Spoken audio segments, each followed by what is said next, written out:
Let us see our viewers from all over the globe, all over Africa, all over Asia, Middle East. You are all welcome to my live.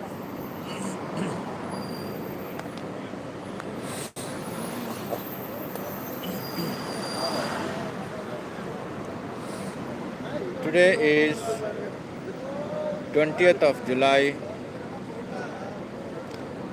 2026 and we are live from Dubai International.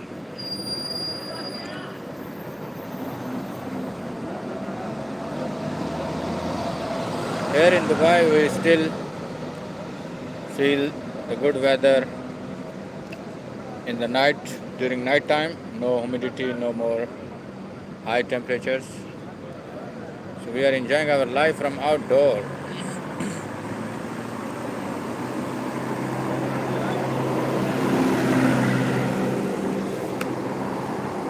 Let's see if there is some latest news, breaking news.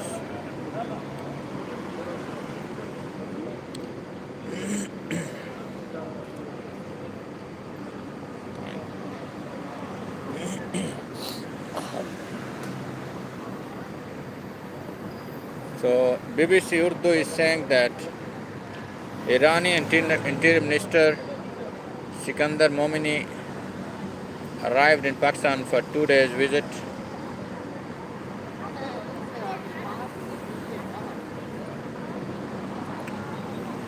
Negotiation is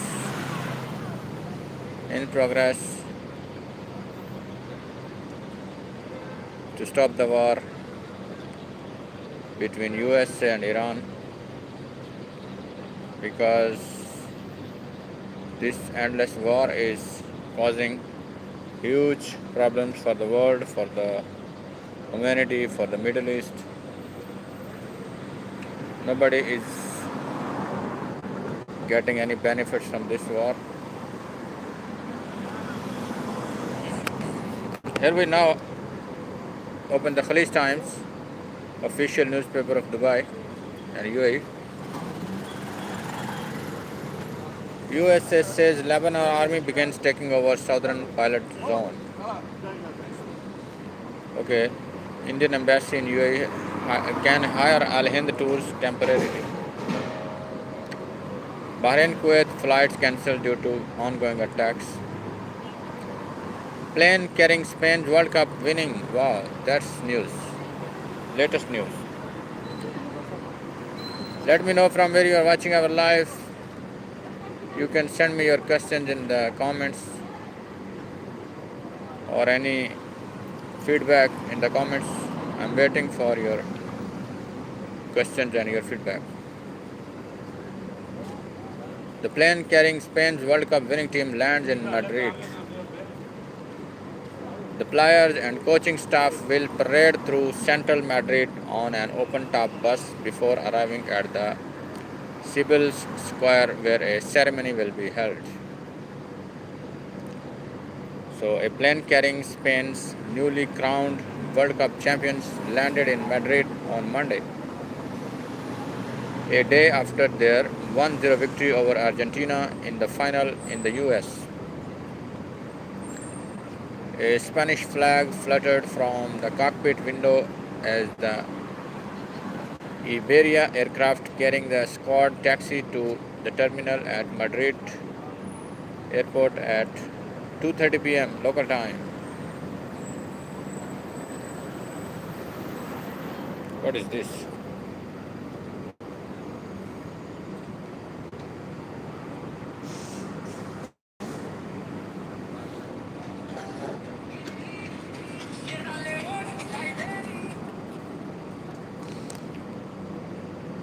So,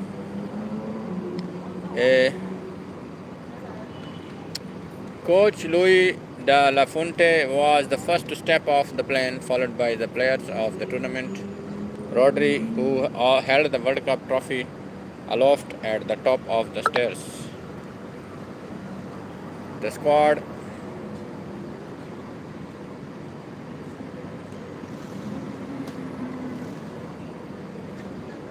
The squad were due to meet King Felipe at Zarzuela Palace outside Madrid before heading to the government headquarters at Moncloa Palace for a reception with Prime Minister Pedro Sanchez.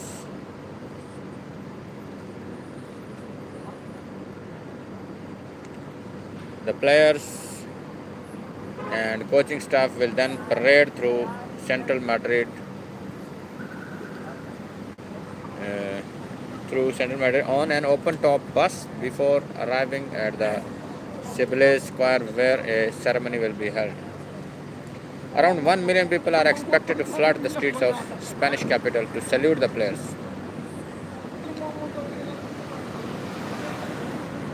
So this is the good news for Spain, from Madrid, Spain.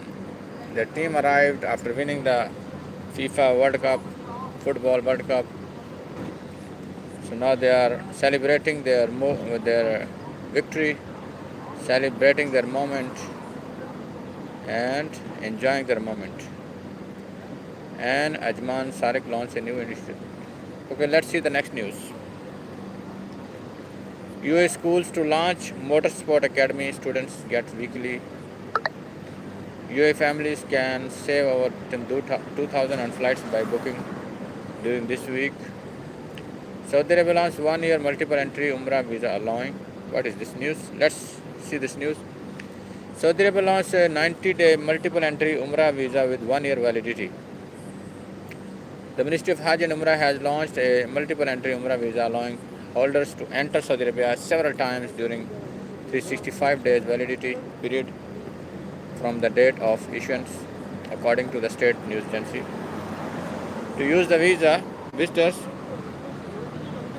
must purchase a service package from an approval provider through the Nusuk platform for each visit. The package duration must not exceed the remaining days available on the visa, while visitors must meet all travel and entry requirements. Holders must also obtain an Umrah permit through the Nusuk app before arrival, with the permit dates matching their approved service package. For the first visit, applicants must purchase a service package, submit their visa request and complete the required procedure before traveling. Entry and exit details will be recorded to track the remaining stay period. For future visit,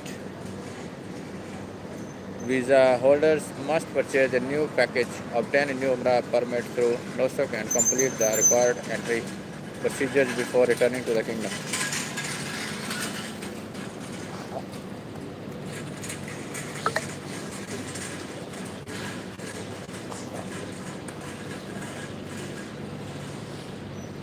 So the ministry said the visa will be temporarily suspended after each departure and reactivated for future visits once all requirements are met.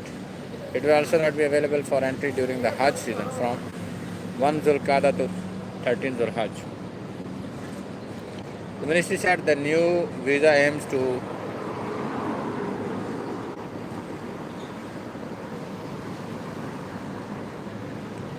what is this news?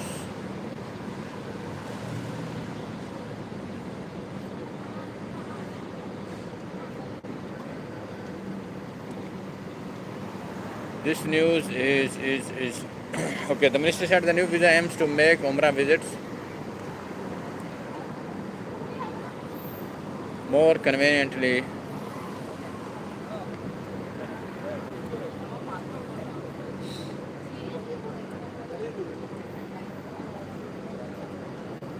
by offering greater flexibility and what is this? Improving the digital services. Actually, we have today so many news, so we are not focusing at one.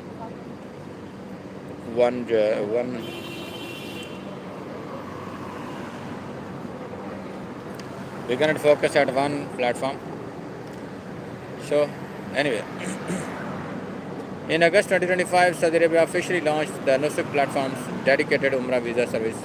At the time, GCC residents could already access a multiple entry visa, remaining valid for 1 year from the date of issue and allowing stays for up to 90 days. Saudi Arabia also offers a package visa option through which pilgrims can access an entire host of services: visa, accommodation, private transport, tour of prominent landmarks. The Nusuk platform provides a list of approval service providers to ensure pilgrims access authorized vendors and avoid falling prey to scams. Okay, Saudi Arabia is making the visit and tourism visa as a business for Umrah and visitors. World Cup final drama. Parade's final fight adds controversy. UAE banks, financial institutions, exchanges issue Javan cards.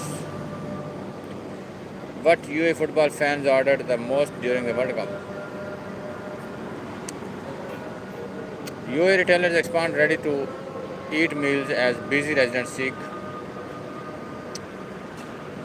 rent cards, free stays. Sharjah landlords are helping residents. Mediclinic City Hospital marks 100 kidney transplants. Wow.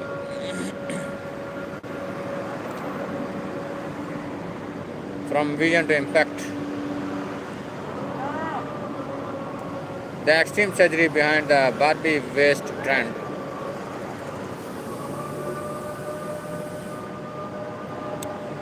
Bahrain, Kuwait flights cancelled due to ongoing attacks.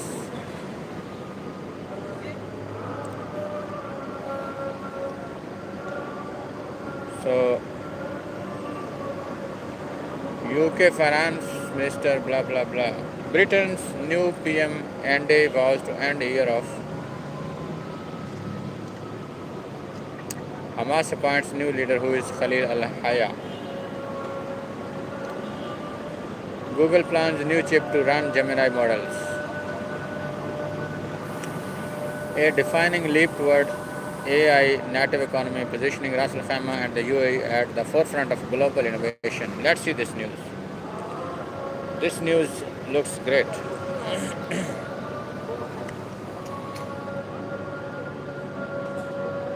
You can ask me any questions. Send me feedback from where you are watching our live, which country or which city you are now. I am here in Dubai International. Today, Innovation City, the UAE's premier AI-powered free zone in Ras Al Khaimah, announced the launch of the world's first blockchain-based digital business identity system. Every company registered here now receives a sovereign, living, cryptographically verifiable identity powered by IOPN's native layer on blockchain, OPN chain. OPN chain. What is this OPN chain? Let's see OPN chain. This is not an upgrade. This is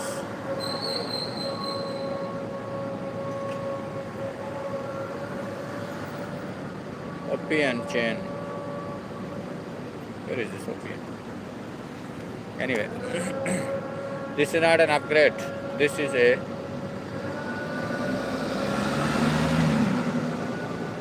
not an upgrade. This is a complete re-architecture of how business exists, prove themselves and interact in the 21st century.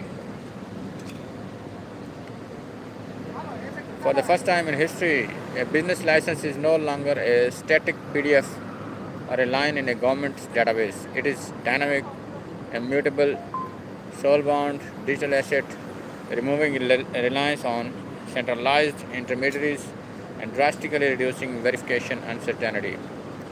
This development aligns with the UAE's national strategic imperative. The timing is no coincidence.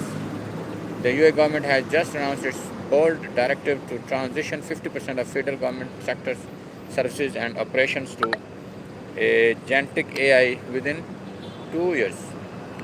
For intelligent agents to autonomously process license, permit, compliance checks, taxation, and cross-border interactions at machine speed. This infrastructure is essential. Innovation City has delivered it. Today we don't just register companies, we give them a soul on the blockchain. CEO of Innovation City. For decades, business identity has been trapped in paper, PDF, and fragile database, slow, opaque, and built for a world that no longer exists. We are ending that era. Every enterprise in Innovation City now carries a living, verifiable digital identity and travels with it across borders, platforms, and straight into the age of intelligent agent. Ras Al Khaimah isn't following the future, we are writing it. One more thing, the companies that claim their place on this chain today will lead the global economy tomorrow. Everyone else will be explaining why they are still using yesterday's tools. Mustafa Asudin, CEO of IOP&ASiA. IOPN, let's see IOPN. Okay, it's not yet open. Anyway, CEO of IOPN added IOPN is the sovereign infrastructure layer enabling the UAE's agentic AI economy, starting with business identity and built to scale across jurisdictions, institutions, and sectors. Cryptographically secure, evolving, interoperable, and compliant. When Innovation City chose OPN chain to power the world's first on-chain business identities, they didn't just pick a technology, they chose the infrastructure of digital sovereignty.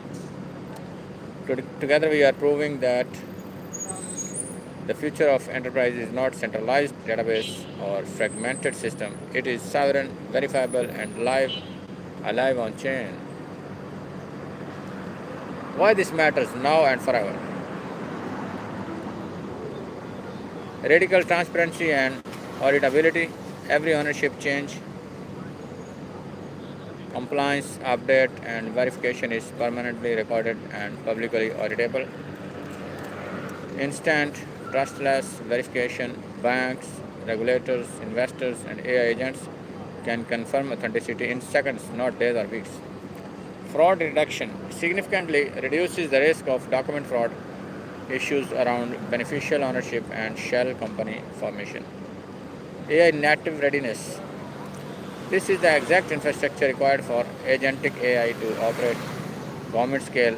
Without it, autonomous system cannot safely or reliably interact with business. Global interoperability built on a high performance EVM compatible layer 1, 10,000 plus transaction per second, sub-second finality. Long-term competitive advantage. Companies that secure their digital business identity with Innovation City today position themselves for preferential access to AI-powered government service, faster integration with global partners and institutions, enhanced trust and credibility, greater operational efficiency, and frictionless participation in the emerging global digital economy. This is not a nice to have, it is rapidly becoming table stakes.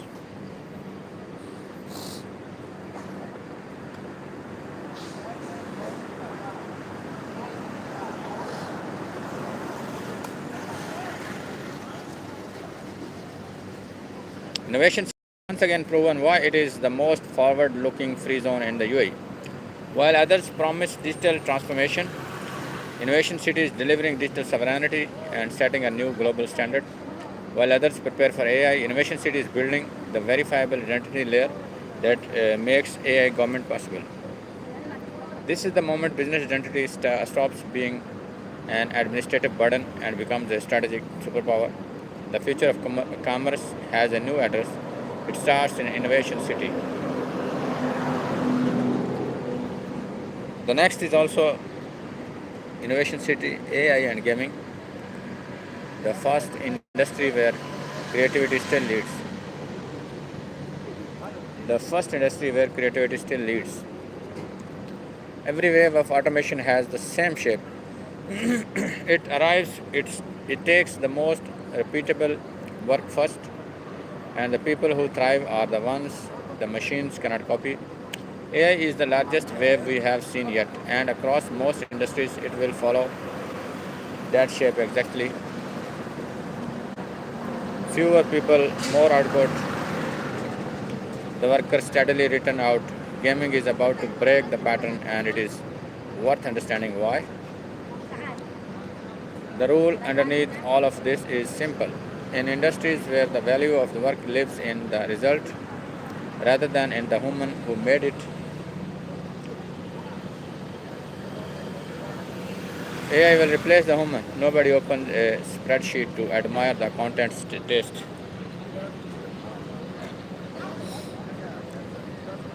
So,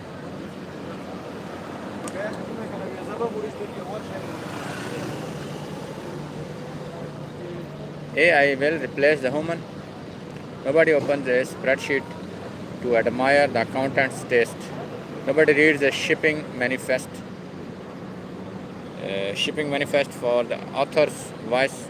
In those jobs, the worker was always the cost of reaching the output. And AI is very good at removing costs. Most of the economy is built this way, which is why most of the economy is about to feel it. That logic falls apart in games because in games you cannot keep the result and lose the person. The result is the person. A game is worth playing only because someone with taste decided what belonged in it and what did not. Where the tension sits, when to surprise you, why one idea is fun and its neighbor is dead on arrival. That judgment is the product. Everything beneath it, all the engineering and asset building, is just the production line that carries it to the player. Gaming is the rare industry where the wave lands the right way up. In most fields, automation takes the work and the worker with it. In games, it takes only the bottom layer, the production line, leave the judgment on top untouched. The grind that kept millions of the very thing, everything the machine is best at removing, and what it leaves behind is the part that was always the point, deciding what to make and why anyone should play it. It is easy to forget how high that barrier used to be. Angry Birds, a game, a toddler. Where is gone? Where is gone? Anyway.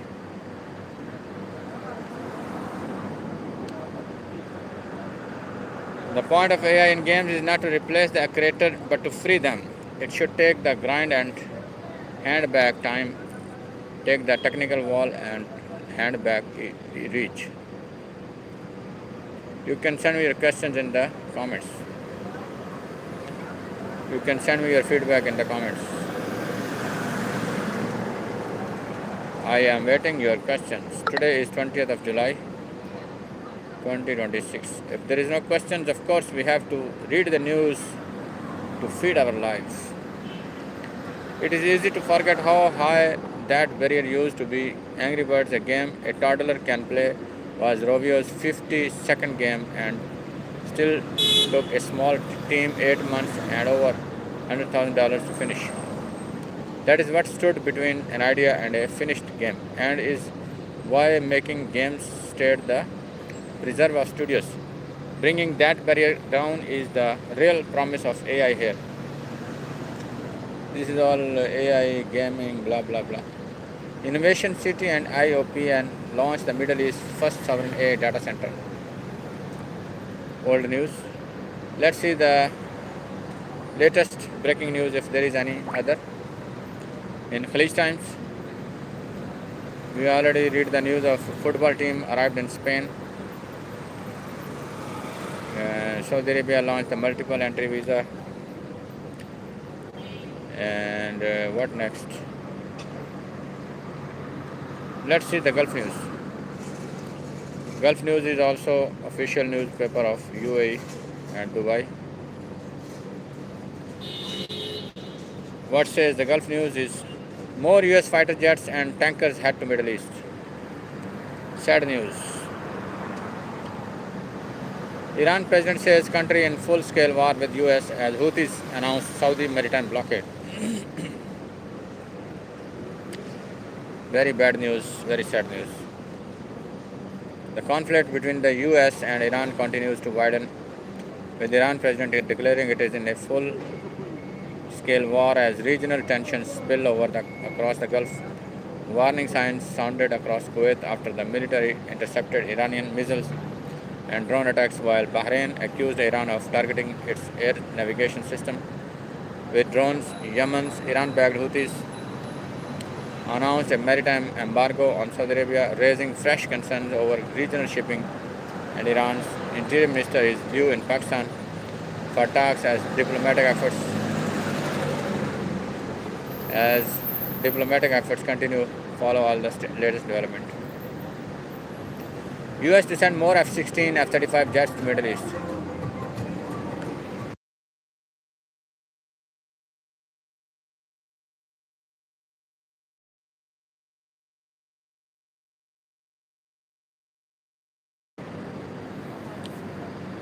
Hello bro, how are you?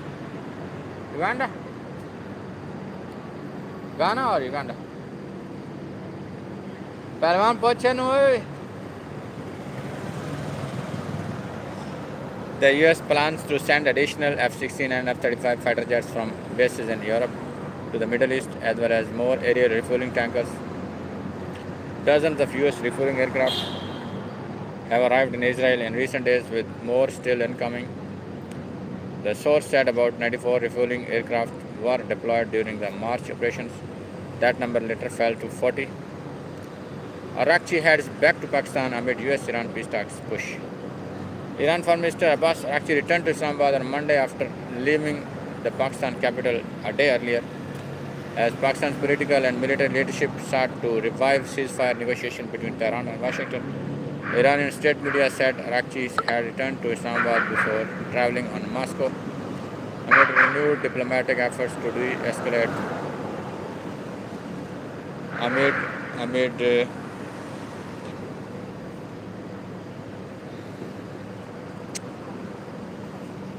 renewed diplomatic efforts to de-escalate the conflict.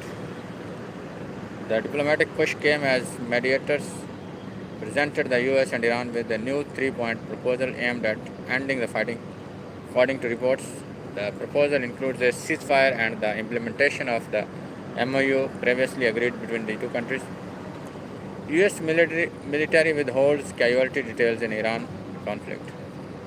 The US military is withholding the full extent of its casualties in the ongoing conflict with Iran, particularly the number of wounded personnel, citing operational security concerns, blah blah blah.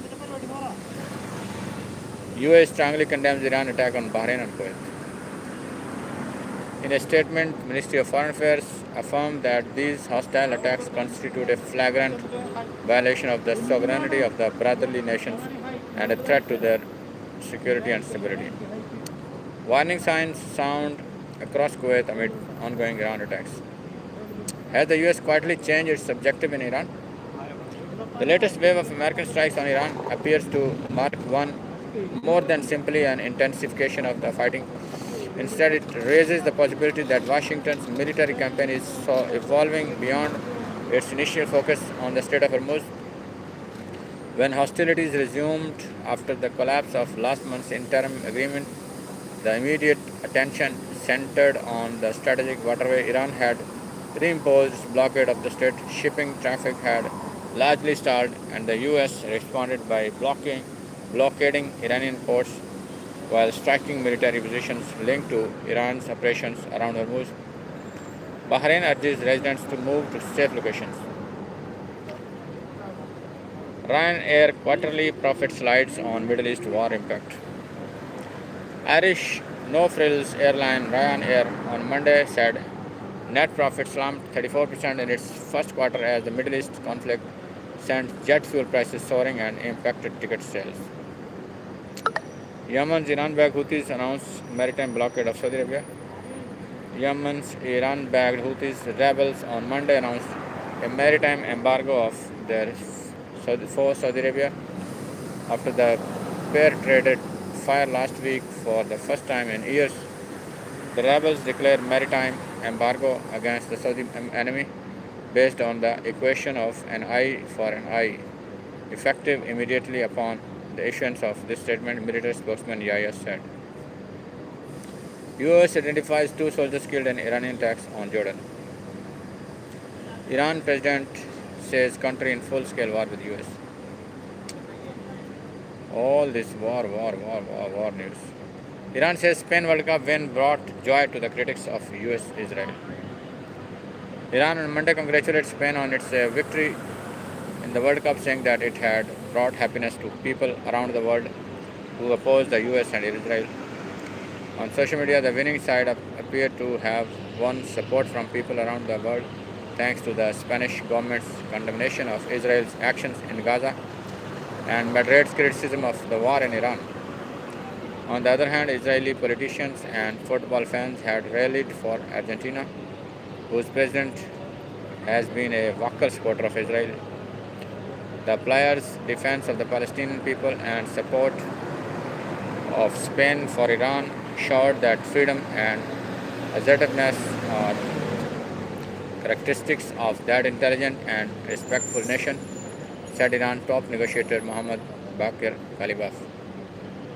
He added that the victory not only made the hearts of the Spanish people happy, but also the hearts of many free and independent and justice-loving nations of the world.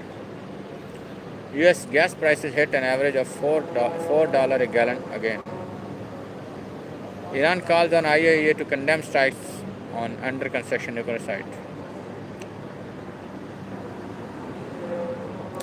Oil tops $90 as US-Iran conflict escalates. Oil prices briefly climbed above $90 a barrel for the first time in over a month as tensions between the US and Iran intensified, with reports of 3 US service members killed and a tanker struck near the Strait of Hormuz. Brent crude rose above $90 a barrel before easing to 88.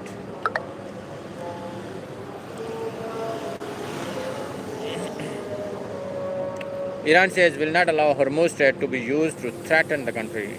Iran said on Monday that it would not allow the vital Strait of Hormuz to be used by its foes to threaten the country's security as the US and the Islamic Republic battle for the waterway's future. We must not allow this waterway to be misused again to threaten Iran's security and national interest. Iran says diplomatic exchanges with US ongoing via mediators. Crew abandons vessel on fire attacks in Hormuz. Sailors safely abandoned a vessel's satellite after it was attacked in the Strait of Hormuz, the UK Maritime Trade Office said. As the US and Iran vie for control over the vital waterway, the vessel was struck by an unknown projectile. The crew safely abandoned the vessel and have been recovered by a tugboat. The fire has not been extinguished and the vessel is currently adrift. There is not reported environmental impact. All are very bad news and sad news. Due to this Iran-US war, the world is suffering too much. The people are suffering too much.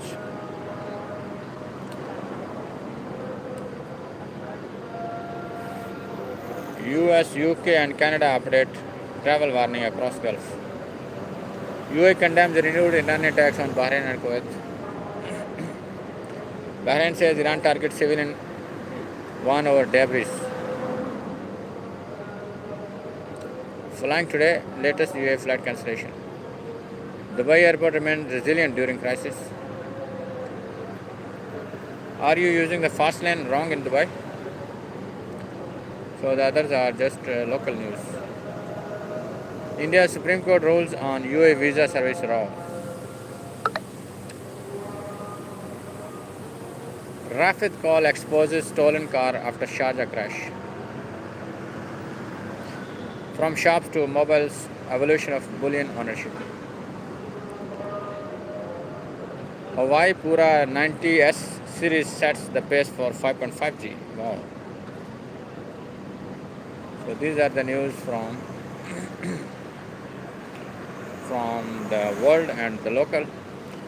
Let's see the Gulf news about the world champion Spain return home to heroes welcome.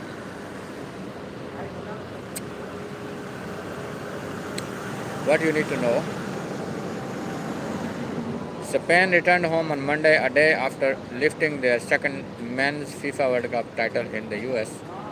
Captain Rodri carried the trophy down the aircraft steps, and then the squad paused briefly, posed for photographs in front of the plane before heading into a packed day of celebrations.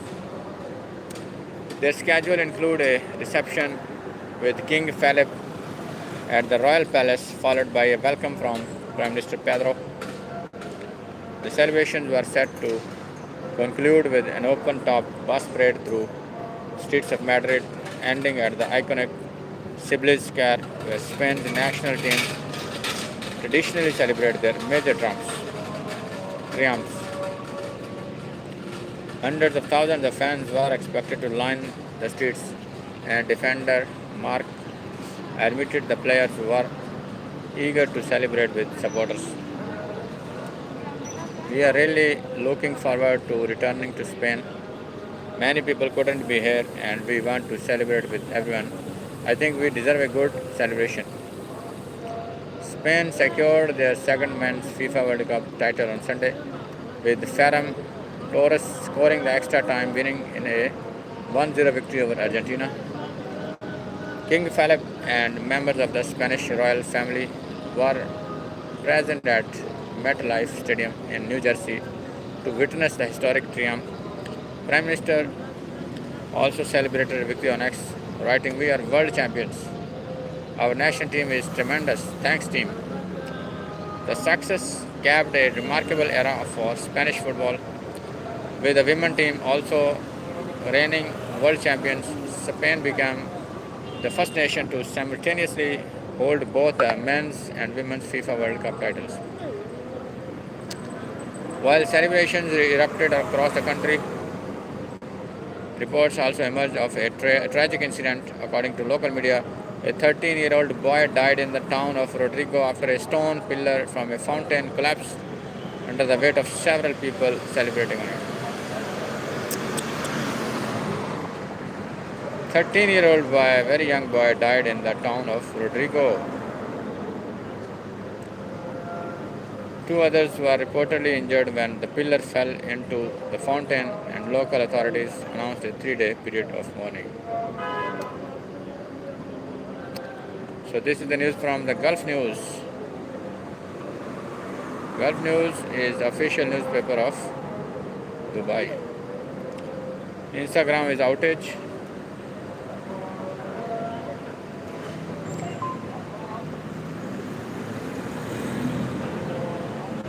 Ten spectacular and offbeat travel destinations across the world this summer. Let's see what is this.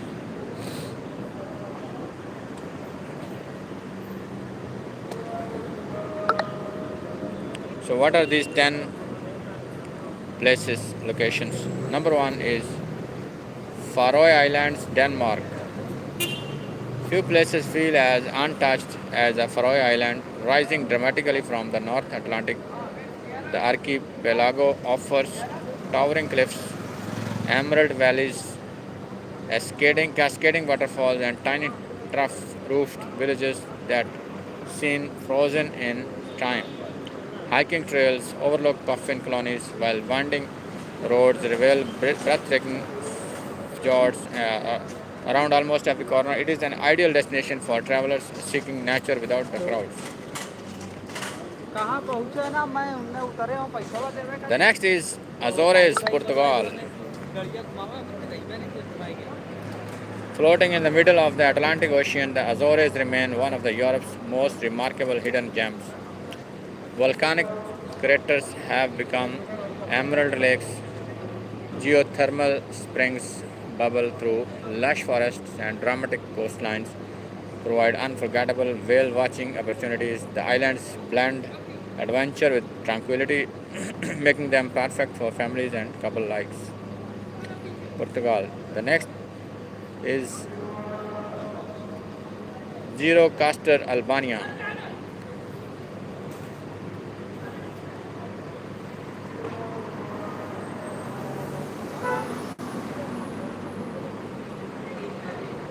Often overshadowed by neighboring countries, Albania offers remarkable value and authentic experiences. A UNESCO listed stone city of Gjirokastar rises across a hillside beneath a magnificent fortress. Cobbled streets, Ottoman architecture, artisan shops, and traditional restaurants create an atmosphere unlike anywhere else in Europe. The next is Raja Ampat, Indonesia. For divers, snorkelers, and nature lovers, few destinations rival Raja Ampat. Located off the coast of West Papua, the archipelago contains some of the world's richest marine biodiversity. Crystal clear lagoons, limestones, islands, and vibrant coral reefs create an almost surreal tropical paradise. Although reaching the islands requires additional flights, visitors are rewarded with exceptional natural beauty and remarkable underwater adventures. The next is Isle of Skye, Scotland. Isle of Skye, Scotland. Misty mountains, ancient castles, and dramatic coastlines make the Isle of Skye one of Britain's most magical destinations.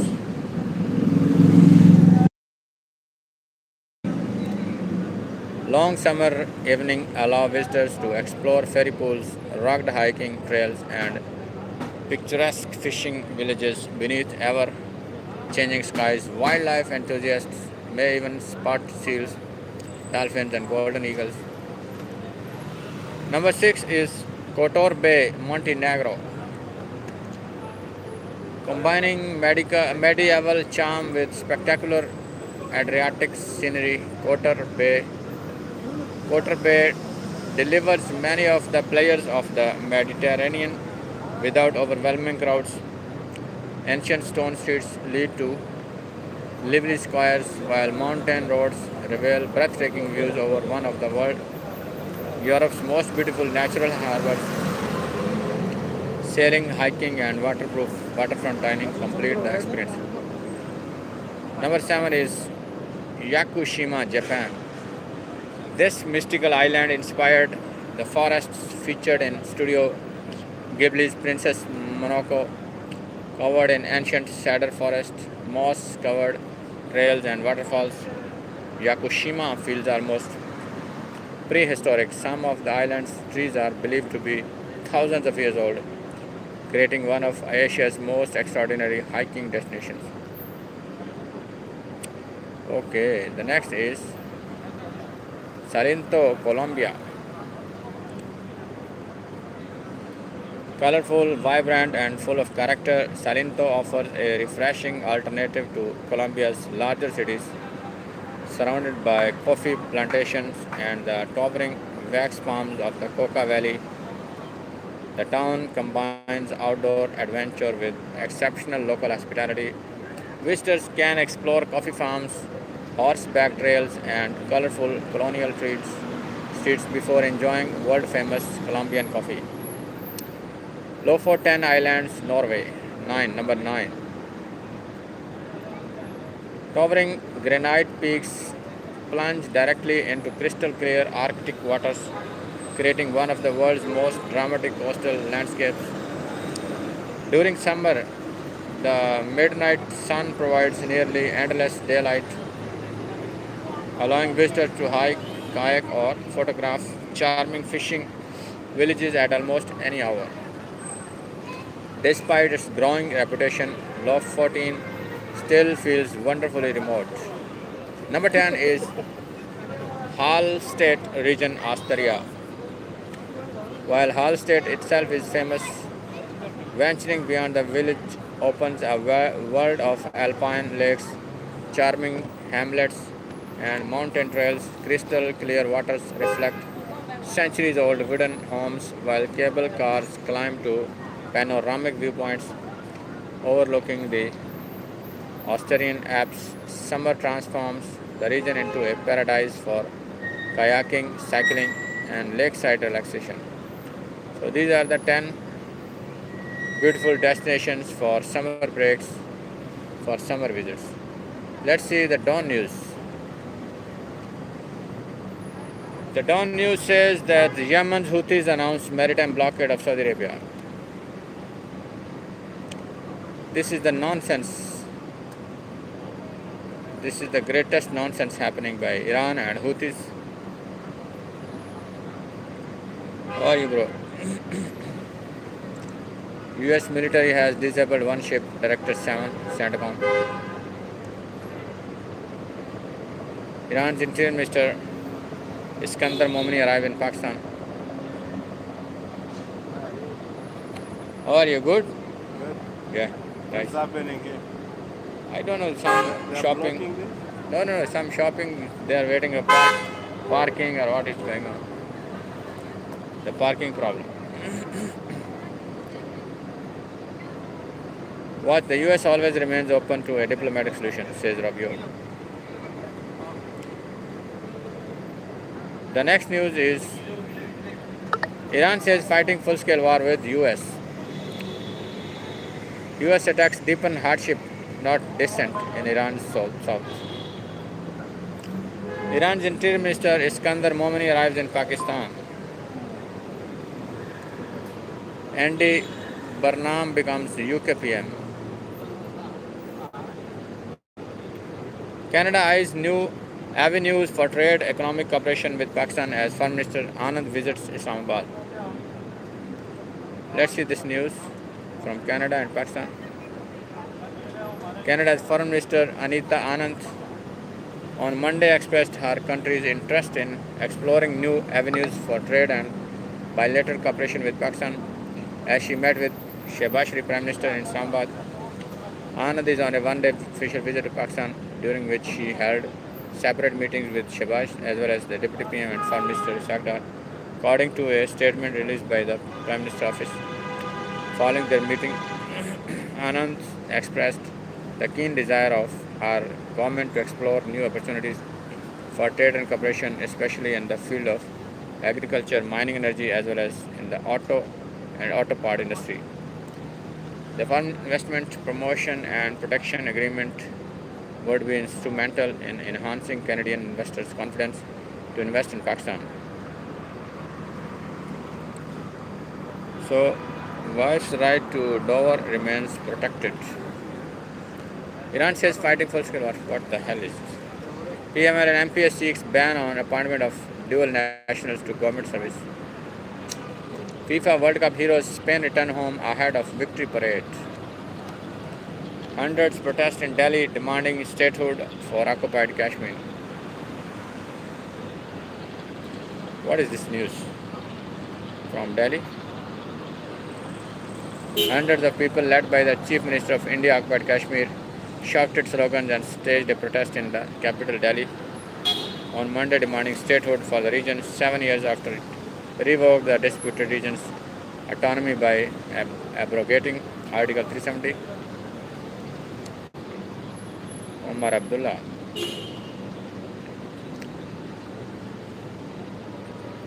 KP approaches FCC, challenges years-long extensions of 7th NFC award after FATA merger.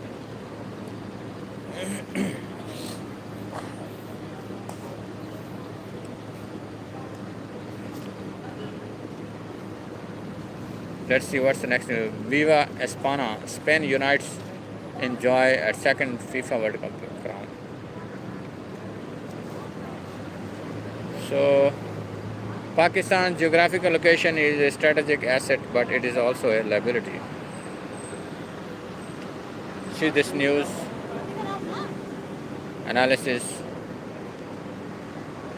from a diplomatic personality. It says that the three-front challenge. Pakistan's ruling elites have long regarded the country's geographical location as a strategic asset, enabling it to project itself as a significant regional player and bolster its geopolitical position. But location cuts both ways. It has also been a liability.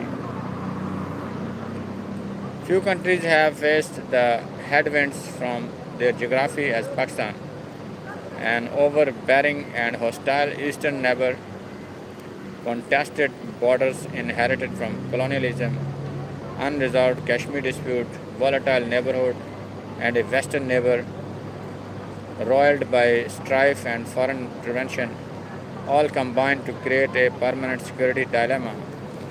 That dilemma drove the country's enduring search for stability. Pakistan's long-standing strategic nightmare was having to confront two hot fronts simultaneously.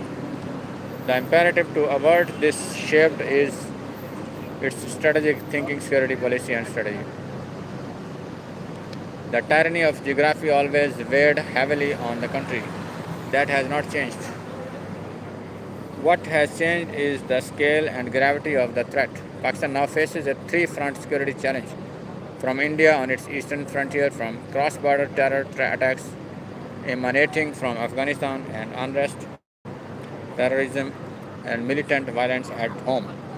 The most troubling aspect of the internal security situation is that never before have two of Pakistan's provinces been so destabilized at the same time. In the past, both saw violence, but it was localized, confined to specific areas, not province-wide. Never before did Azad Jammu and Kashmir erupt with violent public protest as being witnessed today.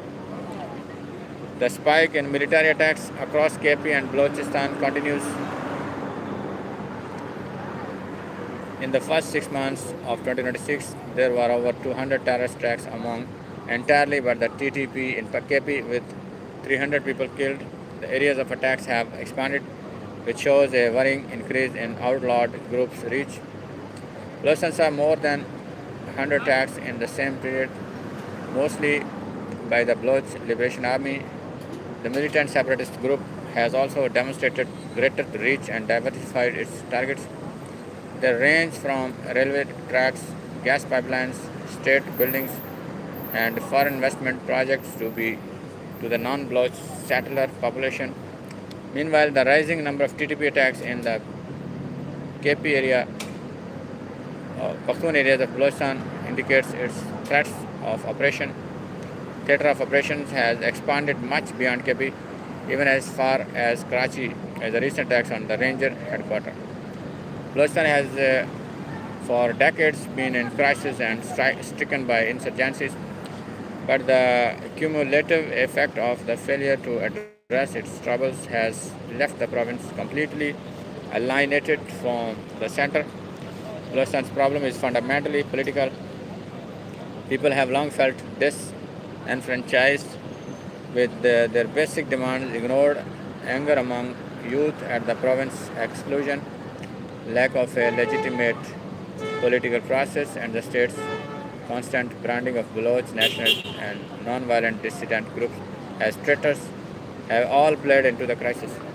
This has provided fertile ground for outside interference, which has increased in recent years. Instead of pursuing political solutions, the state's managers have relied mostly on military operations and use of force to deal with the unrest. This has only deepened public dissatisfaction and driven more people into the arms of extremist forces.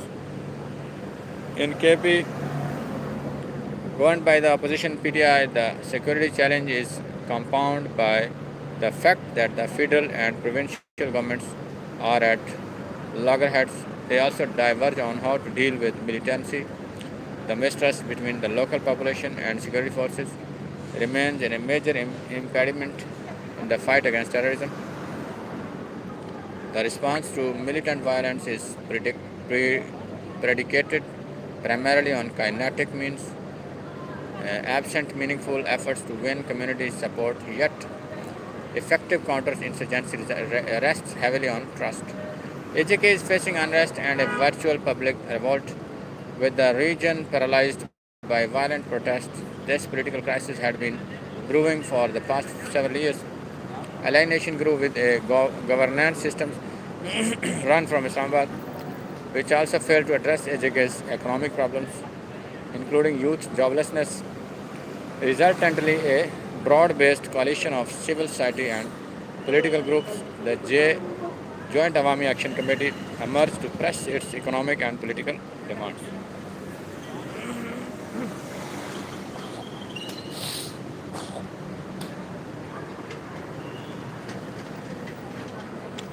Despite the authorities' earlier accommodation of some economic grievances, they later banned the committee and used force to deal with the situation.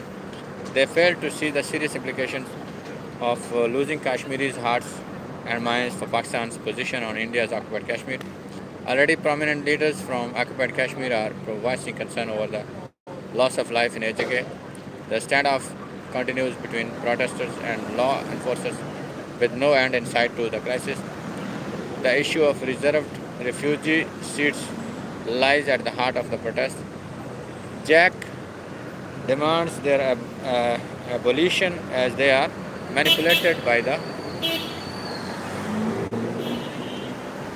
the powers that be to make and unmake governments. With the election looming, there is no resolution yet. The threats to Pakistan's security from its two external fronts remain clear and present. In the east, Pakistan faces an Indian government that routinely hurls threats, having suspended the Indus Water Treaty last year. It says it will not allow a single drop from India's rivers to enter Pakistan other than weaponizing water. India is significantly upgrading its military capabilities and has embarked on a major rearmament program. More alarmingly, India is now putting its nuclear arsenal in deployment mode. It has mated 12 nuclear warheads to missiles and operationally deployed them, according to the Swedish think tank.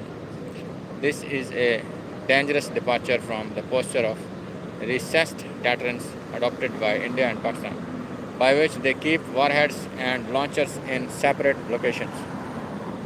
This aims to ensure a long fuse in a crisis. The undeclared shift in India's nuclear policy will have destabilizing consequences for strategic stability, forcing Pakistan to respond to this emerging threat. The western frontier remains exceedingly unstable. Relations with Afghanistan are frozen while the border has been closed and trade suspended since October 25, when deadly clashes took place between the two neighbors. Hostilities erupt from time to time, with Pakistan launching airstrikes against militant targets across border. Islamabad has sought to mount pressure and raise the cost of Kabul for its unwillingness to move against TTP. But so far, this has not produced the outcome for Pakistan wants. Over the decades, evolving security dilemmas pushed Pakistan to become a security state, prioritizing defense over economic development, social service, democracy, and other policy concerns. Despite the trade-off, it still struggles to secure itself from hot borders to insurgencies at home. So this is the local news from Pakistan.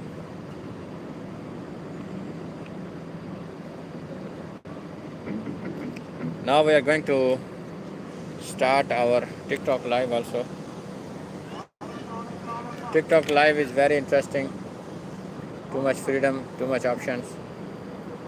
We can see our viewers. We can, what do you say? We can view our viewers, we can see them, we can play games, we can play music, we can have enough interactions from all over the globe. So let's open our live on. As I'm gonna close my live on YouTube after 1 minute, but I'm gonna open my live on TikTok. YouTube is gonna close and TikTok is gonna open. So this is the shift from one platform to the other platform. As we already recorded our live for 1 hour.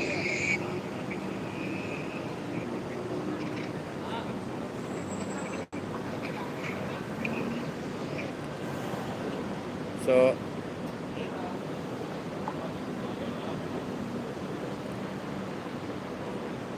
We are now going to close our live on YouTube, and we'll continue our live on TikTok. We are always enjoying our TikTok live because of playing music of Bobby Wine. Bobby Wine is our hero, our leader, our brother, and we always enjoy the Bobby Wine songs, freedom songs, revolutionary songs. We always enjoy. Invite Savannah. Savannah, welcome. Samsung, Sikizo, so many people are joining in fast. Royal SK, our new friend from India, Royal SK.